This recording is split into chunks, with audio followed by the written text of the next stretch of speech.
1930 the history of Dubai. Dubai का इतिहास और उसकी तरक्की बेहद ही दिलचस्प और हैरान कर देने वाली है। दुबई की इन तस्वीरों को देखकर आप अंदाजा लगा सकते हो कि आज से कुछ साल पहले दुबई क्या था और बीते सिर्फ 40 से 50 सालों में ये किस लेवल पर पहुंच चुका है। नमस्कार, मैं हूं सैफ और स्वागत करता हूं आपका इस नए वीडियो में। दुबई की ये बातें आपको सच में हैरान कर देंगी कि 1949 से पहले दुबई में एक फ्लश टॉयलेट तक नहीं था। यहाँ तक 1945 में दुबई में पहली कार आई थी और आज वर्ल्ड की हर एक्सपेंसिव से एक्सपेंसिव लग्जरी कार दुबई में मौजूद है। 1980 से पहले दुबई सिर्फ एक रेगिस्तान हुआ करता था, लेकिन सिर्फ 40 साल में दुबई के किंग ने इसका नक्शा ही बदल कर रख दिया। मोहम्मद बिन राशिद अल मख्तूम जो कि दुबई के किंग हैं और इन्होंने ही इतने कम समय में दुबई को कामयाबी के इस मुकाम तक पहुंचाया है। दुबई पूरी दुनिया में इतना मशहूर हो गया है कि कई लोग अब तक दुबई को एक मुल्क मानते हैं, लेकिन रियलिटी ये है कि दुबई कोई मुल्क नहीं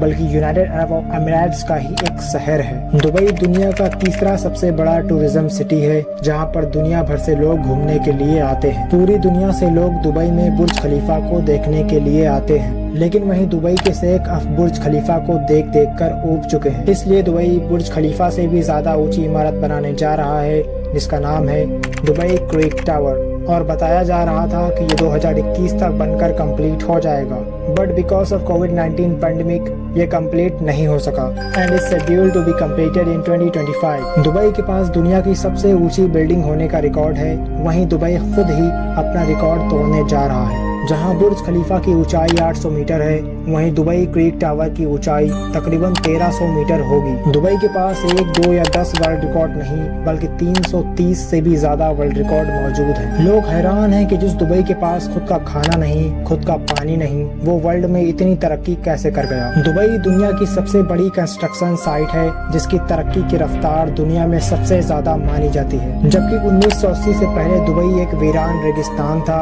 लेकिन उसके बाद दुबई से तेल निकल आया जिसने उसकी किस्मत ही पलट डाली। लेकिन मोहम्मद बिन राशिद एक समझदार और होशियार इंसान है, जिन्होंने दुबई को केवल तेल पर ही डिपेंडेंट नहीं रखा, बल्कि उन्होंने दुबई का एक ऐसा नक्शा बनाया जो टूरिस्ट और ट्रेडर को अट्रैक्ट करने लगा।